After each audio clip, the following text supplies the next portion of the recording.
Ha-Jun stood at the construction site, wiping sweat from his forehead. The twin suns of New Terra hung high in the purple sky.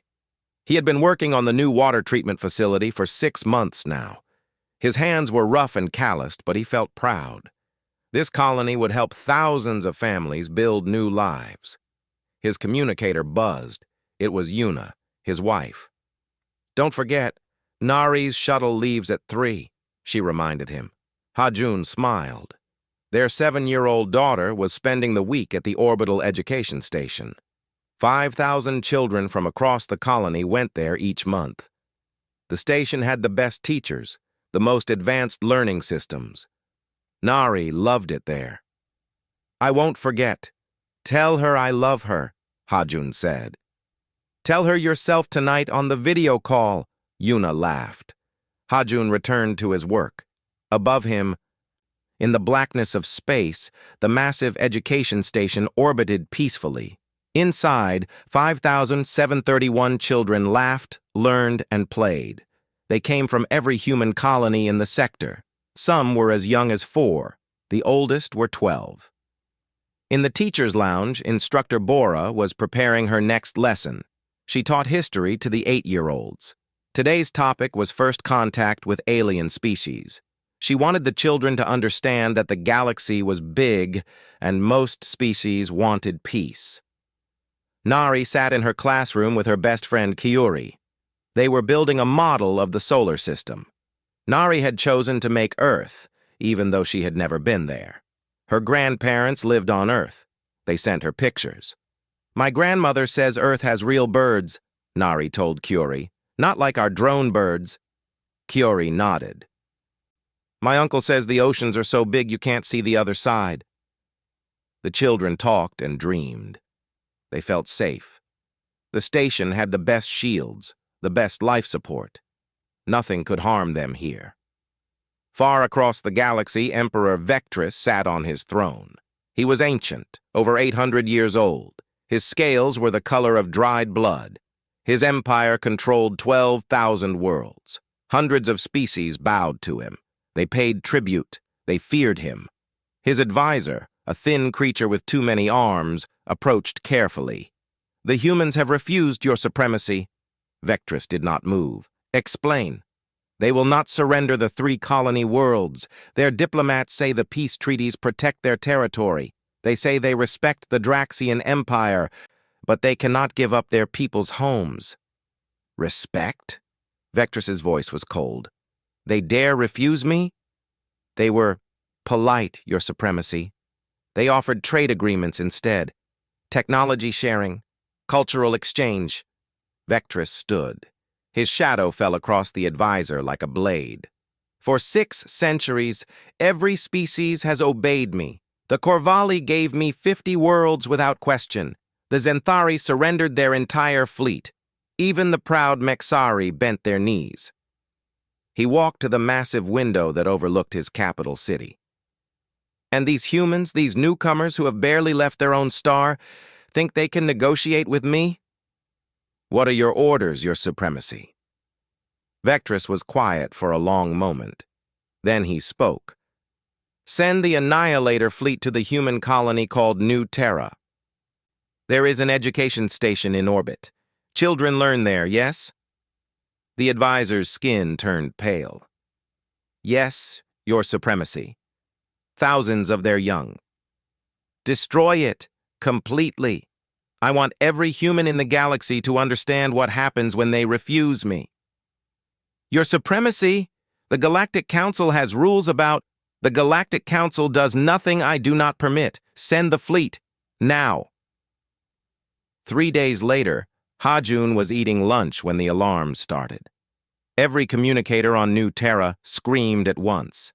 People ran into the streets, looking up at the sky. Someone was crying. Someone was screaming. Ha-Jun's hands shook as he activated his communicator. The news feed showed it live. A Draxian warship, massive and terrible, hung in space next to the education station. The station looked like a toy beside it. "Please," the station director was broadcasting. "We have children here, only children. We are not a military target, please! The warship fired. The education station turned to light. Just light. Bright and white and terrible. Then nothing. Just empty space where it had been. 5,731 children, gone in a heartbeat. Hajun fell to his knees. He could not breathe, could not think. His communicator showed the names. The list was already there, confirmed casualties. He scrolled with shaking hands. Kim Nari, age 7, confirmed. Yuna found him an hour later. She was not crying. She was not screaming. She just sat beside him on the ground and held his hand. They sat together as the sun set. Around them, thousands of other parents did the same. The Draxian Empire sent a message to all human worlds. Submit, or more will die. You have 3 days to surrender. The Galactic Council held an emergency meeting. They talked for hours. They condemned the action. They called it tragic. But they did nothing. The Draxian Empire was too powerful. Everyone was afraid. On Earth, in the assembly hall, the human leaders gathered. Military commanders, scientists, engineers, common workers. They all came. Admiral Jiwan stood before them. Her face was carved from stone. They think we will surrender, she said quietly. They think we will beg for mercy. They think grief will make us weak.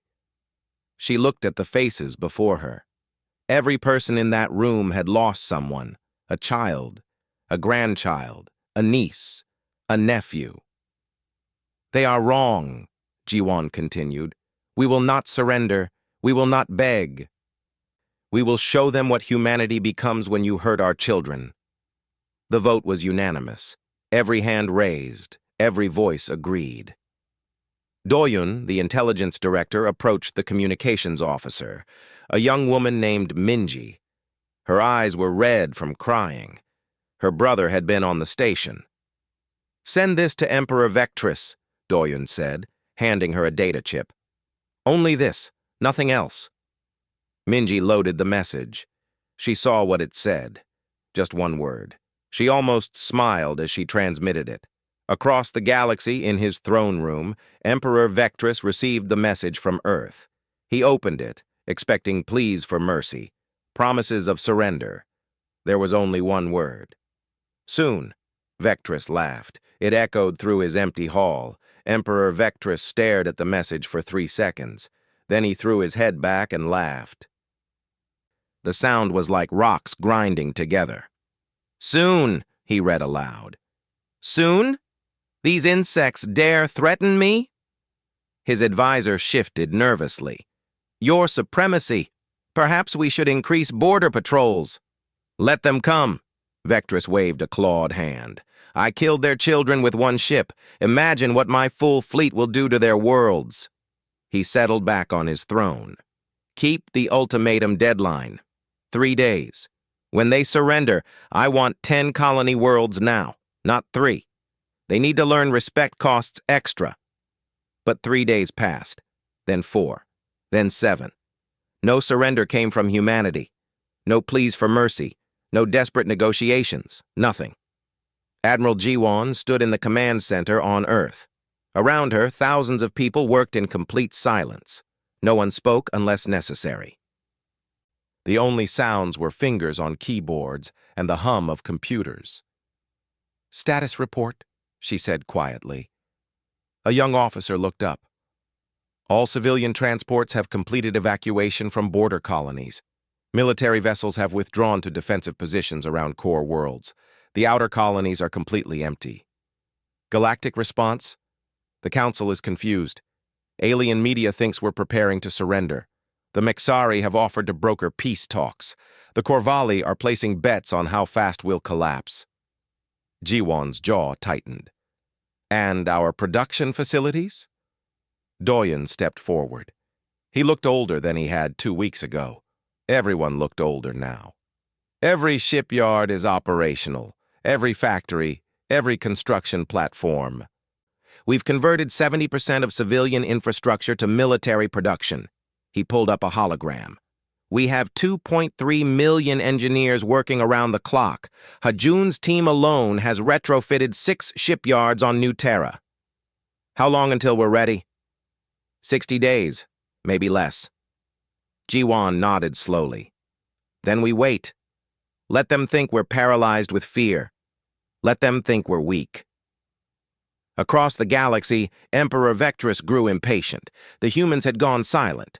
Their diplomats had stopped attending Galactic Council meetings. Their ships had retreated. Their border colonies stood empty. "They are cowards," he declared, "hiding in their holes, hoping I will forget."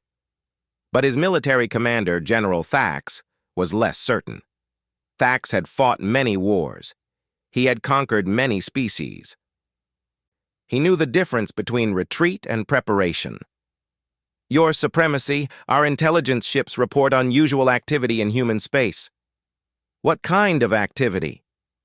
"Energy signatures, massive power consumption from their industrial worlds, but we cannot determine what they are building. Every time we send scouts close enough to scan properly, the ships disappear." "Disappear?" "They stop transmitting. We lose all contact. We've sent 17 scout ships. None have returned." Vectrus leaned forward. "You think the humans are destroying them?" "We don't know. There are no debris fields, no weapon signatures. The ships simply vanish." Thax pulled up a star map. "Also, several other species have begun evacuating sectors near human territory. The Mexari, the Benthari. Even the Corvalli are moving their frontier colonies." "Why?" "They won't say, but our sources suggest they're afraid." "Of the humans?" Vectrus laughed again, but it sounded forced. "What can the humans possibly do? They have, what, 500 warships? I have millions?" "Yes, your Supremacy, but—" "Enough. I will give them one more chance." Vectrus stood. "Prepare Battle Group Omega. 200 ships, the newest, the strongest. Send them to Earth, not to attack, just to show strength. To remind the humans that they cannot hide forever. Tell them I am generous. I will allow them to surrender with honor." "As you command, your Supremacy." The battle group assembled at the edge of Draxian space. 200 warships, each one capable of destroying a planet. They were the pride of the Empire. Their shields could withstand nuclear weapons. Their cannons could crack moons. Admiral Krennic commanded the group. He was a veteran of 50 campaigns. He had never lost a battle. "Set course for the Sol system," he ordered. "Full formation. I want them to see us coming from 1,000 light years away." The fleet entered human space 3 days later. They moved slowly, deliberately, a show of force, a demonstration of power. The first day, they encountered nothing. Empty space, empty colonies. "Where are their defense fleets?" one captain asked. "Hiding," Krennic replied. "As we expected." The second day, they passed through what should have been a major shipping lane. It was deserted. No cargo vessels, no patrol ships, nothing. "This is wrong," Krennic's tactical officer said. "Even if they evacuated civilians, there should be military presence. Sensors, mines, something." Krennic felt it too. The wrongness, the silence. In all his years of warfare, he had never seen a species simply abandon their territory. On the third day, as they crossed into the inner systems, the communications officer screamed, "Sir, we've lost." Then nothing. In exactly the same instant, all 200 ships lost power. Engines died. Life support failed. Shields collapsed. Weapons went offline. The ships drifted in the void, dark and silent. On the bridge of the flagship, emergency lighting flickered on. Krennic stumbled to the manual controls. Nothing worked. It was as if every system had simply stopped existing. "What happened?" he shouted. "Did we hit a mine? An EMP?" "No, sir." The tactical officer's voice shook. "There was no explosion, no energy pulse. The systems just stopped." Through the viewport, Krennic could see the other ships. All of them dark. all of them dead. Then one ship's emergency beacon activated. Just one. Ship number 507-31. It transmitted a message on repeat. One word. Soon. Krennic felt something he had not felt in 40 years of warfare. Fear. Back on the Draxian throne world, Emperor Vectress received the report. 200 ships. Gone. No weapons fire detected. No human ships seen. No explanation. For the first time in 8 centuries, Vectress felt uncertain. "Send rescue ships," he ordered. "Recover the crews. Find out what happened." The rescue ships arrived 3 days later. They found all 200 vessels drifting. Life support had failed. The crews were dead, frozen in space. But in each ship's computer core, they found the same message, written in code that should have been impossible to access. Soon. On Earth, in a bunker deep beneath the surface, Ha-Jun worked on a ship unlike anything the galaxy had ever seen. Around him, thousands of other engineers did the same. Each ship was named after a child. The ship Ha-Jun built was called Nari's Light. Yuna found him late one night, welding in the dim light. "Will it be enough?" she asked quietly. Ha-Jun set down his tools. "It will be more than enough." "When?" "Soon," Ha-Jun said, and for the first time since the massacre, he smiled. Dr. Hana sat in her laboratory, staring at equations that covered 3 entire walls. She had not slept in 4 days. She did not need to sleep. Sleep meant dreams, and dreams meant seeing her daughter Yunji's face. Yunji had been 9 years old. She wanted to be a scientist, just like her mother. Now Hana was building something that would make Yunji's death mean something. "Doctor, the test results are back," her assistant said carefully. Hana turned. "And?" "It works. The quantum entanglement drive works. We can move through folded space without the ship actually traveling through normal dimensions." "Detection?" "Impossible. When the drive is active, the ship exists in multiple dimensions simultaneously. Current sensor technology cannot track it. Energy weapons cannot target it. Even physical projectiles pass through harmlessly." Hana closed her eyes. "Show me." The hologram displayed the test. A small probe activated the drive. It appeared to flicker, becoming translucent. Then it passed through a solid wall as if the wall did not exist. Sensors showed nothing. Targeting computers locked onto empty space. "The Draxians have nothing that can stop this," the assistant whispered. "No one does," Hana replied. "We have broken the fundamental rules of warfare, but it comes at a cost." "The power requirements?" "Yes. Each ship can only maintain the drive for 72 hours before the reactor burns out. After that, the ship is dead metal. 72 hours is more than enough for what Admiral Jiwon has planned." Hana looked at her daughter's picture on her desk. "It has to be. We will not get a second chance." Across the human worlds, the construction continued.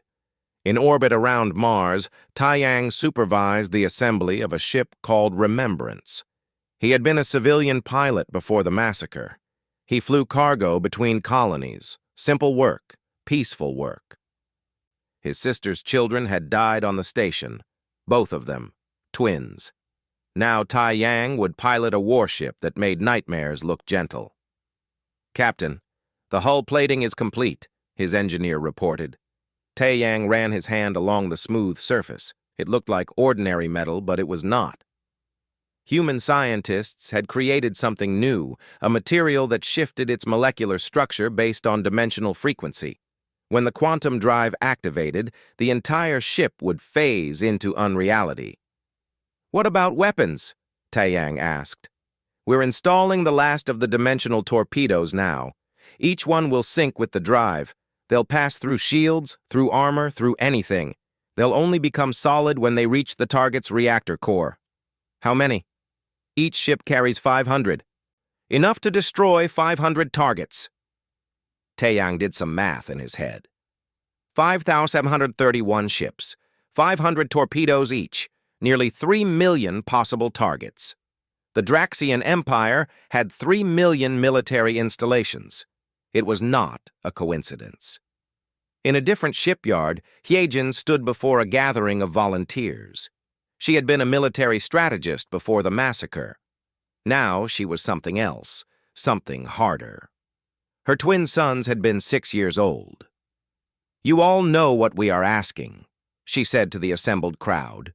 "These ships are weapons, yes, but they are also tombs. The quantum drive will burn out after 3 days. You will drift in space until rescue ships find you. If rescue ships find you..." No one left. No one even moved. "We are also asking you to kill," Hyejin continued. "Not civilians. Never civilians. But you will destroy Draxian military bases, shipyards, command stations, weapons platforms. Millions of soldiers will die." A young man raised his hand. His name was Siwoo. He was barely 20. "My brother was on the station," Siwoo said. "He was 4. He did not get to choose whether he lived or died. These Draxian soldiers?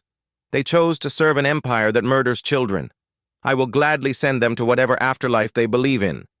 Thousands of voices agreed. Hyejin nodded slowly. "Then let me be clear about our rules. We kill only military targets. If sensors detect civilians, you divert to a different target. If there is any doubt, you do not fire. We are not the Draxians. We do not slaughter the innocent." "What if they surrender?" someone asked. "If a military installation surrenders, you accept it. You do not destroy it. We want justice, not genocide." "And Emperor Vectress?" Hyejin's smile was cold. "He belongs to someone else." On New Terra, Hajun made the final adjustments to Nari's light. The ship was beautiful in a terrible way. Sleek, dark, perfect. Yuna stood beside him. She had requested to join the crew as chaplain. The fleet would need someone to help with the weight of what they were about to do. "The nameplate is ready," an engineer said. Hajun watched as they welded it to the hull. Nari's light. In smaller letters below, age 7, dreamed of seeing Earth's oceans. Every ship had a nameplate like this. Every ship carried a child's name and a fragment of their dream. 5,731 ships, Hajun said quietly. "We have built an entire fleet in 60 days. The entire species built it," Yuna corrected. "Every human contributed. The factory workers, the scientists, the children's parents." She paused. "Did you know that civilians volunteered their personal vehicles for raw materials? People melted down family heirlooms. Old Earth itself donated the iron from historical monuments. All for this. All for them." Yuna touched the nameplate gently. "So they will be remembered. So their deaths will mean something." Admiral Jiwon's voice came over the shipyard speakers. "All crew, report to your vessels. Final preparations begin in 1 hour. Launch is scheduled for dawn." Hajun took a deep breath. Around the shipyard, thousands of other people were boarding their ships, each one a parent, a sibling, an aunt, an uncle, a grandparent. Each one had lost someone. "Are you afraid?" Yuna asked.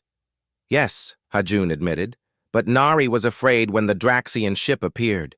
She was afraid when she died. I can be afraid too. Fear does not mean we stop." They boarded the ship together. The crew was small, just 15 people. The ship did not need many. It was designed for one purpose. As Hajun settled into the captain's chair, he looked at the display. It showed the locations of 2,847 Draxian military shipyards. His ships assigned targets. He would visit each one. The torpedoes would destroy them. Then the quantum drive would burn out, and he would drift in space, waiting for rescue. But before that, the Draxian Empire would learn what happened when you killed human children. In orbit around Earth, Admiral Jiwon stood on the bridge of the command ship. It was the only ship in the fleet without a quantum drive. Her job was not to fight. Her job was to coordinate. "Fleet status?" she asked. All 5,731 ships report ready, Admiral. And the Draxian Empire? Still scrambling.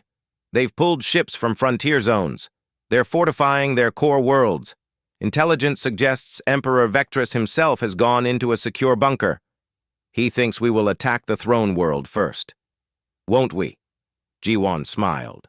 No, we will attack everywhere at once. Every shipyard, every military base, every command post, every weapons platform, all in the same instant. The Draxians have never faced an enemy like this, an enemy that can be everywhere and nowhere. She opened a channel to the entire fleet. This is Admiral Jiwan. In 1 hour we launch. You know your targets, you know your mission. But remember this, we are not conquerors. We do not want their empire. We do not want their worlds. We want one thing only, justice for 5,731 children who died afraid and alone. She paused, letting the words sink in. When you see your targets, remember Nari. Remember Yunji. Remember Kyuri. Remember all of them. Fight with precision. Fight with honor. And when it is done, come home. The countdown began. 60 minutes. Hajun checked his systems one final time. Everything was perfect. The quantum drive hummed with barely contained power. The torpedoes waited in their tubes. The ship was ready. He was ready. Dawn broke over Earth. The sky turned gold and pink. And 5,631 ships rose silently into space, becoming invisible as they activated their drives, spreading across the galaxy like ghosts seeking revenge. The Draxian shipyard at Kelvon Prime was the largest in the Empire. It could build 50 warships simultaneously. Thousands of workers moved between construction bays. Weapons platforms surrounded the facility. Defense shields covered everything. Commander Raxus watched the sensors carefully. Earth's fleet had launched hours ago, according to intelligence reports. But no human ships had appeared anywhere. Sensors showed nothing unusual. Perhaps they lost their nerve, one officer suggested. Or perhaps, Raxus said slowly, we cannot see them coming. At exactly 0600 Standard Time, something impossible happened. A human ship appeared inside the shipyard, not approaching from outside, not breaking through the shields. It simply appeared as if it had always been there. The ship was dark and sleek. Its hull seemed to flicker between solid and transparent. "Fire! Fire everything!" Raxus screamed. Energy weapons blazed. Missiles launched. Kinetic rounds filled the space around the ship. Everything passed through it harmlessly. The human ship fired 5 torpedoes. They looked like small dots of light. They passed through the shipyard's shields without slowing. They passed through the armor plating. They passed through interior bulkheads. Then they reached the main reactor cores of 5 partially built warships. The torpedoes became solid. 5 warships exploded from the inside. The explosions were precise, controlled. They did not spread to other ships, did not harm the workers nearby, just the military vessels. The human ship fired again, and again, and again. Raxus watched in horror as every warship under construction was methodically destroyed. The ship moved through his facility like a ghost, untouchable, unstoppable. Then it was gone, just vanished. The entire attack lasted 6 minutes. Across the Draxian Empire, the same scene repeated 2,847 times.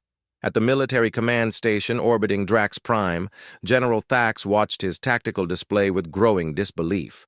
Red warning lights appeared across the hologram. Hundreds, then thousands.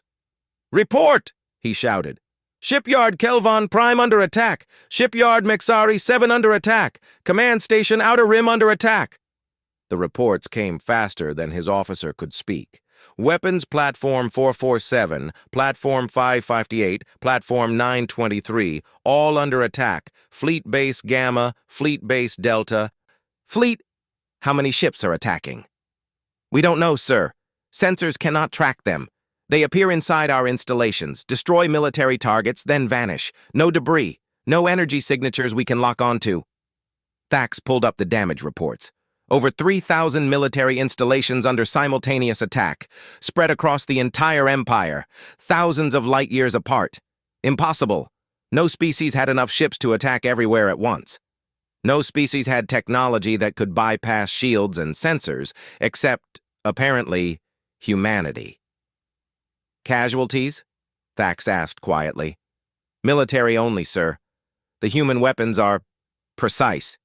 They target reactors, weapon systems, shield generators, nothing else. Civilian sections remain untouched. Workers are unharmed. They could kill everyone, but they choose not to? Yes. Sir. Thax felt something break inside him. The Empire had killed children, deliberately, to cause maximum suffering, and now, when humanity had the power to do the same, they held back. They killed only soldiers, only those who served the Empire. It made their revenge somehow worse. They were not monsters, they were judges.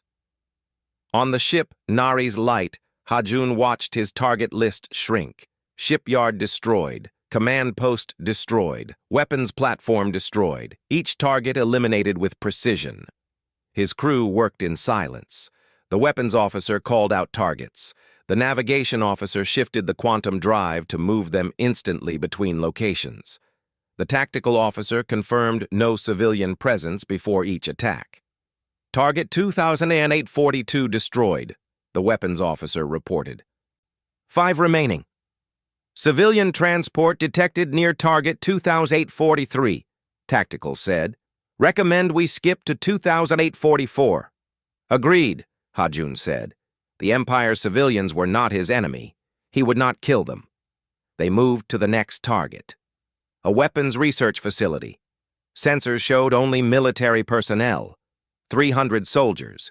They wore the same uniform as those who had fired on the education station. Hajun felt no pleasure in what came next, only necessity. Fire. The torpedoes passed through walls and floors.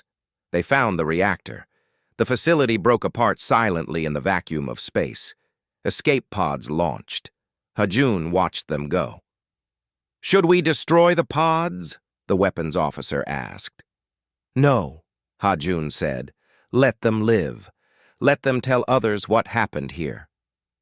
Across the galaxy, Fleet Commander Yejun coordinated the attack from his ship. Holographic displays showed every human vessel, every target, every attack in real time. Fleet status? He asked. All ships operational. 0 casualties. Targets being eliminated at projected rate. The Draxian military is in complete disarray. Any signs of organized resistance? None. They cannot find us to fight back. Some installations are surrendering. Should we accept all surrenders immediately? Any installation that surrenders is marked as non-hostile and removed from target lists. Yejun watched as dozens of red markers turned yellow. Surrendered. Safe. The Draxians are learning, his tactical officer observed. Word is spreading. Bases are surrendering before we even reach them. Good. We want justice, not slaughter. On the Draxian throne world, Emperor Vectrus sat in his bunker, surrounded by guards and advisors. Reports flooded in. His empire was falling apart. 3,000 military installations destroyed in 6 hours. 700 more had surrendered. His fleet was scattered, unable to find an enemy they could not see or track. How many ships do they have? He demanded. Unknown, your supremacy. They could have tens of thousands for all we know. Then why do they only attack military targets? Why not destroy our cities, kill our civilians? That is what we did to them. No one answered, because everyone in that room understood. The humans were not like the Draxians. They did not kill for terror. They killed for justice. And that made them infinitely more dangerous. Can we stop them? Vectrus asked. Silence. Can we stop them?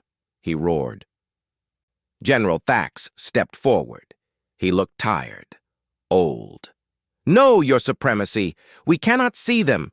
We cannot target them. Our shields are useless. Our weapons are useless. They can go anywhere, destroy anything, and we are powerless to stop them. Then what do you suggest?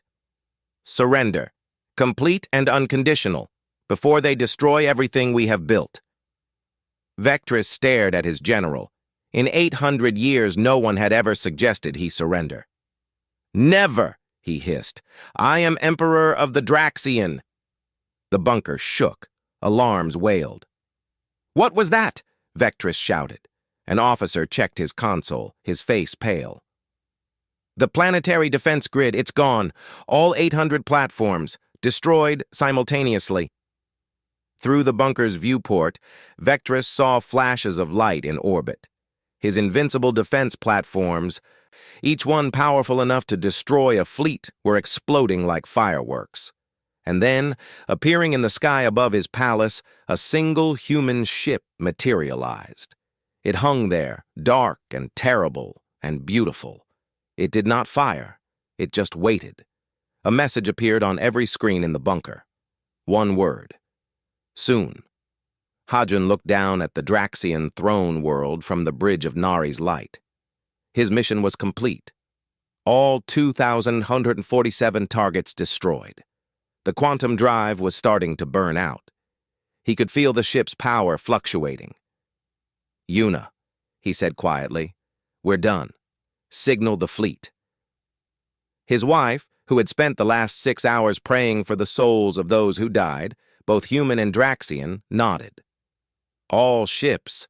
This is Nari's light, Hajun transmitted. Mission complete. Return to rally point. It's time to go home. Across the galaxy, 5,731 ships received the message. One by one, they disengaged from their targets and began the journey back to human space. Behind them, they left the Draxian Empire in ruins. Not conquered, not occupied, just broken. Every shipyard destroyed, every weapons platform gone, every major military installation either eliminated or surrendered. The mighty Draxian Empire, which had ruled for centuries through fear and violence, had been systematically dismantled in less than a day. And the humans had done it without killing a single civilian. As Nari's light turned away from the throne world, Hajun looked at the nameplate one more time. We did it, baby girl, he whispered. We did it for you, for all of you. The quantum drive flickered and died. The ship went dark, drifting on momentum alone. But Hajun was not afraid. Rescue ships were already on their way. He had completed his mission. Justice had been served. Now came the hard part, making sure it meant something. The recovery took 3 weeks. Human rescue ships traveled across the galaxy, collecting the 5,131 vessels that had gone dark after their quantum drives burned out. Every single crew member survived. Every single ship was recovered. The galaxy watched in stunned silence. On the Galactic Council Station, representatives from 200 species gathered for an emergency session. The chamber was chaos. Everyone was talking at once. Order! The council speaker slammed his gavel. We must have order! The Mexari ambassador stood first. What humanity has done is unprecedented. They have crippled the most powerful empire in the galaxy in less than 24 hours. They have also shown remarkable restraint, the Benthari representative added. 0 civilian casualties. They only destroyed military targets. That is what makes them terrifying, the Corvalli said quietly. They could have killed billions, could have wiped out entire worlds, but they chose not to. That kind of power combined with that kind of control. The Draxians are not the strongest anymore. Humanity is. The speaker nodded slowly. The question before us is simple. What do we do about Emperor Vectress? He ordered the massacre of children. He started this war. And now his empire lies in ruins. The humans are demanding he face trial, the Mexari said. Here, before this council. Can we refuse them? Someone asked. Can you? Admiral Jiwon's voice came from the entrance. Everyone turned. The human admiral walked into the chamber, flanked by 2 officers. She moved like someone who had not slept in weeks, but refused to show weakness. We are not asking for permission, Jiwon said clearly. We are telling you what will happen. Emperor Vectress will stand trial for crimes against humanity. You will witness it, you will judge it, and you will remember it. You cannot dictate terms to this council, the speaker said, but his voice lacked conviction. We can. We have 5,731 ships that can appear anywhere, at any time, that your sensors cannot detect and your weapons cannot harm. We could dismantle every military in this galaxy in a week. Jiwan paused. But we will not, because unlike Emperor Vectress, we understand the difference between justice and revenge. The chamber was silent. Bring him, Jiwan said. 2 human soldiers entered, escorting a figure in chains. Emperor Vectress looked smaller somehow. His scales had lost their luster. His eyes were dull. Hajun walked behind them. He had volunteered for this, had insisted on it. He wanted to look Vectress in the eyes. The courtroom was prepared quickly. The Galactic Council had no choice. Refuse and risk humanity's wrath. Agree and admit they had failed to act when children were murdered. They agreed. Vectress stood in the center of the chamber, surrounded by representatives from every species in the galaxy. Cameras broadcast the trial across thousands of worlds. The prosecutor was a human lawyer named Dae-hyun. He had lost 3 nieces on the station. Emperor Vectress, Dae-hyun began, his voice steady. You are charged with the premeditated murder of 5,131 children. How do you plead? Vectress said nothing. The evidence is clear, Dae-hyun continued. He activated a hologram.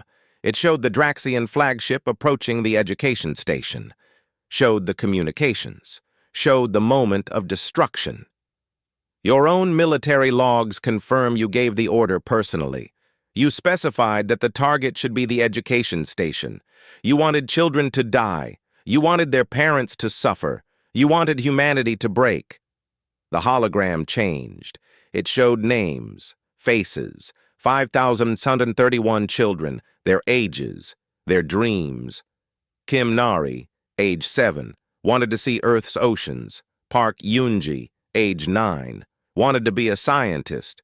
Choi Curie, age 8, loved to paint. The list went on and on. These were not soldiers, Dae-hyun said. Not warriors. Not threats. They were children, and you killed them to make a point. Vectress finally spoke. His voice was weak. I am emperor. I have the right. You have no rights here, Hajun interrupted, stepping forward. You gave up your rights when you murdered my daughter. The chamber security moved to stop him, but Admiral Jiwan raised her hand. Let him speak.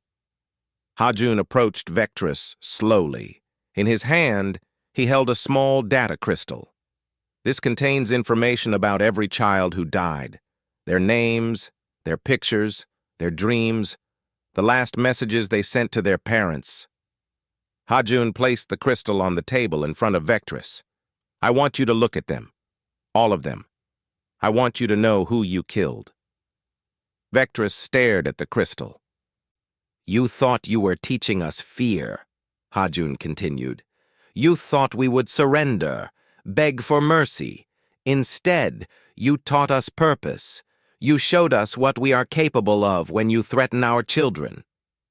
You destroyed my empire, Vectress whispered. We dismantled your military, Hajun corrected. Your people still live. Your worlds still stand. Your civilians were never harmed. We could have done to you what you did to us. Could have targeted schools, hospitals, homes, but we did not, because we are not you. Hajun leaned closer. You wanted to be feared. Now you are. But not the way you imagined. The galaxy does not fear your power anymore. They fear ours, and they respect our restraint. That is the difference between an empire built on terror and a species that fights for justice. The trial continued for 3 days. Witness after witness testified. Parents who lost children. Survivors who saw the station destroyed. Military experts who confirmed the attack was deliberate, calculated, designed for maximum suffering. The Galactic Council deliberated for 6 hours. The verdict was unanimous, guilty on all counts. The sentence was life imprisonment in a maximum security facility, with no possibility of release. Vectress would spend the rest of his long life knowing he had destroyed his own empire through his cruelty. As the guards led him away, Vectress looked at Ha-Jun one last time. "Your species will regret this. When others see your power, they will fear you.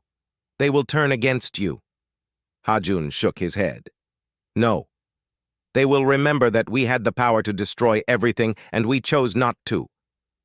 They will remember that we fought only to protect our children. And if they ever threaten humanity again, they will remember what happened to you." 3 months later, Ha-Jun and Yuna stood on Earth in a memorial garden.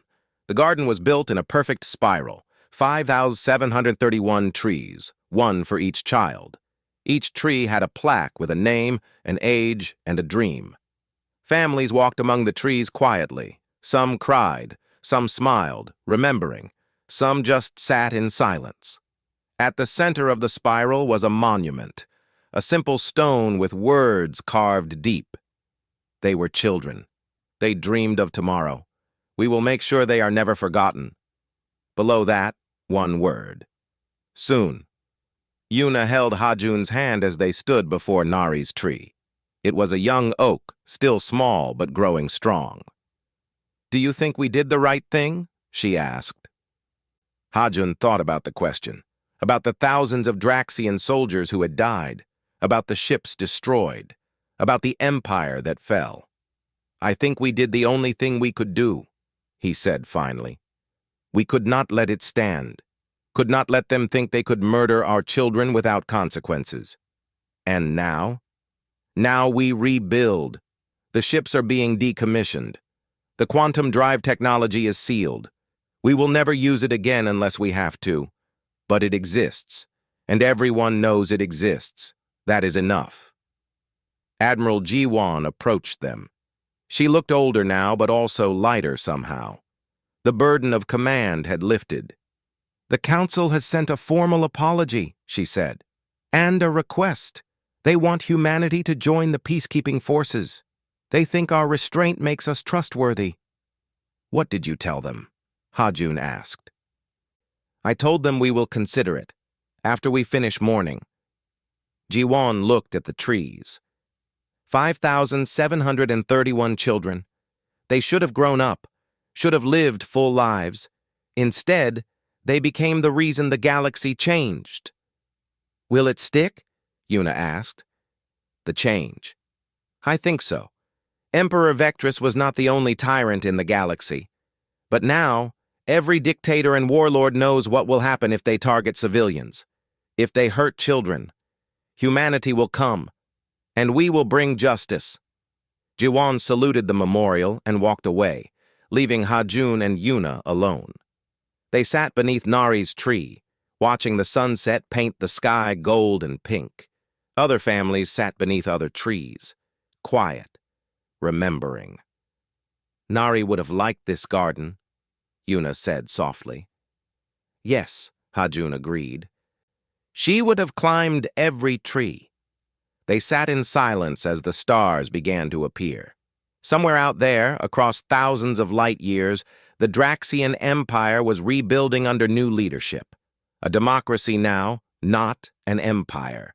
The Council was helping them, guiding them toward peace. And somewhere in a prison cell, Emperor Vectress sat alone with his thoughts and his regrets.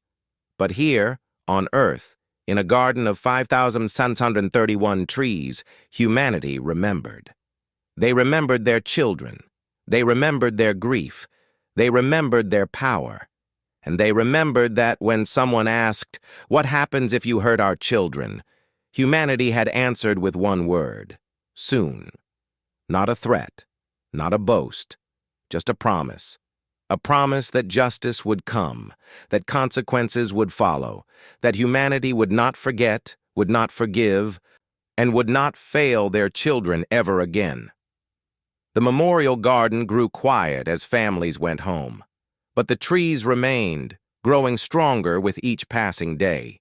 5,131 trees under 5,131 stars. And the galaxy remembered too.